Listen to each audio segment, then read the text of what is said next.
Hey y'all, it's Rick here with Uncommon Communion, wishing you a happy third day of Christmas.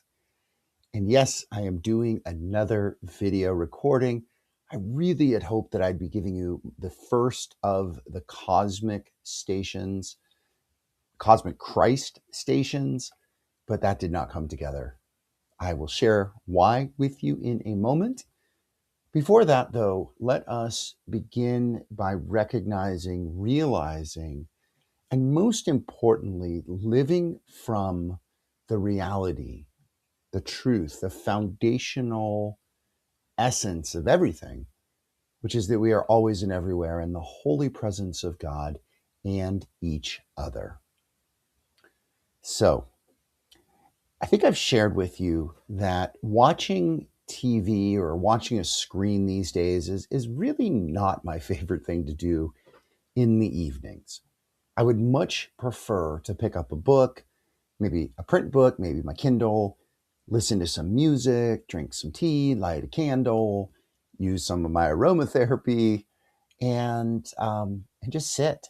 I just feel it's calmer and it is more nourishing for me.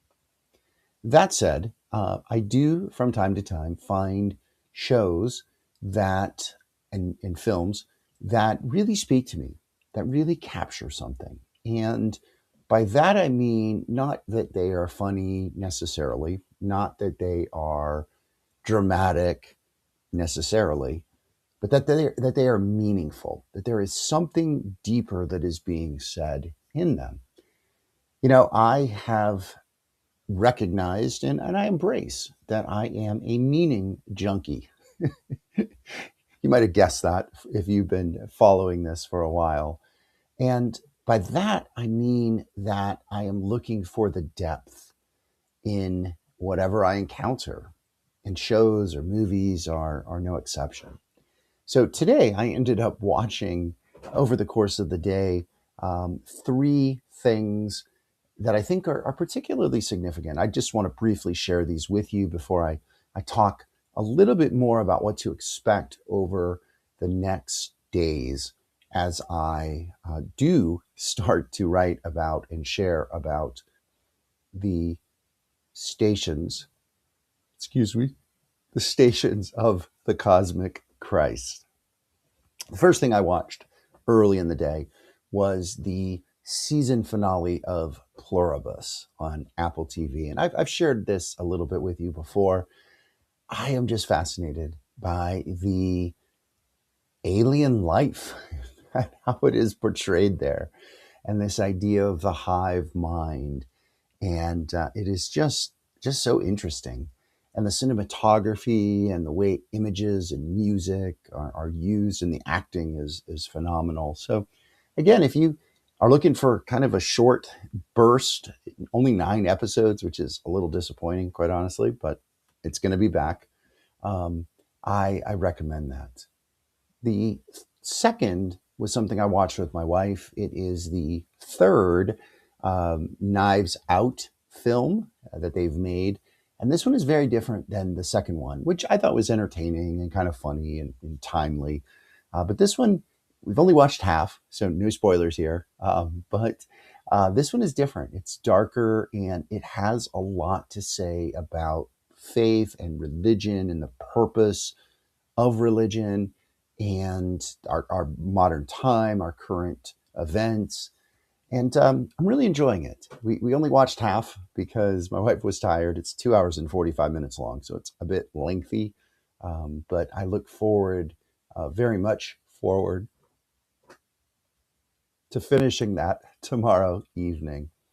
And then lastly, a show that I'm watching on my own after my wife went upstairs to bed is Severance. And I'm in the second season, second episode. And it seems that, and I haven't read about the season, but I did catch little hints of snapshots of the season in some reading that I did. It seems like grief is really going to be a key part of this season. And I'm not going to go into details about the premise of Severance, and it's pretty wild. But I really like it. I think the four main actors are just amazing, and the visuals, and just, again, something that is thought provoking about the splitting of our work and our personal lives, and just this idea of splitting of consciousness. Pretty cool stuff. All right. So, that out of the way, I want to again prepare you a little more for what I'm going to be using over the next days. And this is the Stations of the Cosmic Christ. I'll tell you a little bit more about the authors as I do the writing, but Matthew Fox is one of them. And he is a very interesting person who has had quite a spiritual journey. And I really love him. He is just one of the broadest thinkers of our time within the Christian tradition. And I think just him putting together these in a collaboration, he had another person he worked with, but to collaborate and use the art that they're going to use. There's going to be quite a bit of art that you'll be seeing, I'll be sharing. And I think he is just the person to do this. He says this about, I want to just do a couple quotes that I think will frame what he will be doing and what I will be sharing with you. So he says that to think cosmically, and again, he's his idea of cosmic thinking is very much in line with what I talk about, and hopefully you resonate with, and maybe you are talking about with others as well. This notion of being a planetary pilgrim, right? To think cosmically is to have that kind of perspective. So he says to think cosmically again is to become aware of immensity. The cosmos, billions of galaxies, large, each with billions of stars. Another I he uses is to attend to intensity. Awe and wonder and truth and beauty strike us so deeply that they are unforgettable. And then the last one is to consider intimacy. There is a deeply personal side to the vast and sometimes very impersonal universe. And he says these three things, immensity, intensity, and intimacy, are inherent to any mystical experience. So if you are defining yourself or beginning to embrace the understanding that you too, you also are a mystic, those are the three things: immensity, intensity, and intimacy. And he says this, he says, these three eyes add up to a mystical experience. The universe is one vast, deep, dark, expanding, quiet, noiseless, wondersome, mystical, wanting experience. Yeah. And then he says this about the cosmic Christ. And again, this will be the heart of the exploration. So we don't need to say much now, but we'll continue to explore this. He says this, he says, the cosmic Christ is intimate. It renders the whole universe accessible and intimate, for it personalizes it. It is the pattern that connects. It is everywhere, binding all things together. It is love. That is the teaching of the cosmic Christ, that love binds all things together. It is a force, just as gravity, which is essentially attraction, and electromagnetic energy, which we might call the spark between all beings, also are. So hopefully that will whet your appetite for more. And what I plan to do is to share his reflection, share some of the art, share the station, and then also share some of my own reflection and invite your reflection. You know, this endeavor, this project that I'm in my second year doing with Uncommon Communion is meant to be a dialogue. And I hope that you see it as such. And I hope that you comment and like it and share it, and that we can grow this community. So I want to share with you before we part prayers from a planetary pilgrim. Father Ed has 4 Christmas prayers in here.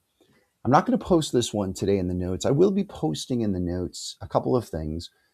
One is his reflection for the 27th of December from the Book of Wonders, his daily reflections, and also a link to my last year's post I was doing the modern mystics of Christmas.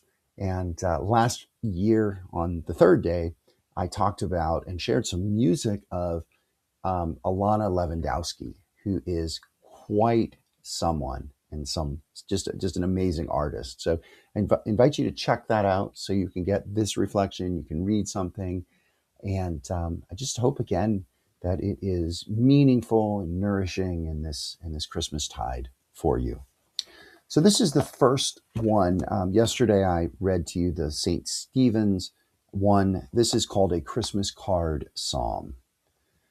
So let this be our closing prayer. O you who showered sacred stars on the tiny town of Bethlehem, we thank you for guiding artists' brushes to create cards of beauty bursting with blessings and filled with love and greeting from friends.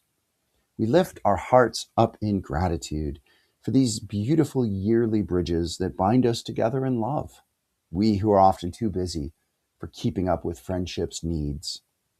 Our cards of Christmas past are now precious relics, and like the bones of saints, they hold great power.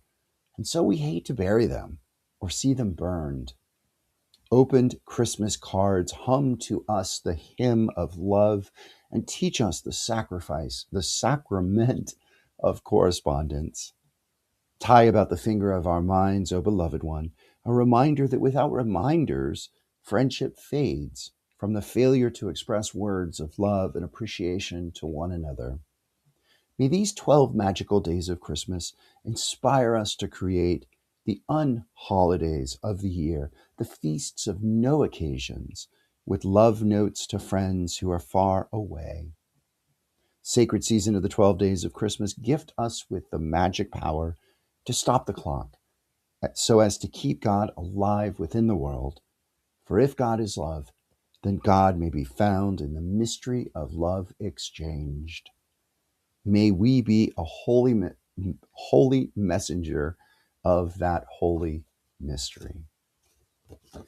All right, thanks, y'all. I do appreciate your watching. Blessing and good. Be bold, be gentle, hold fast, y'all.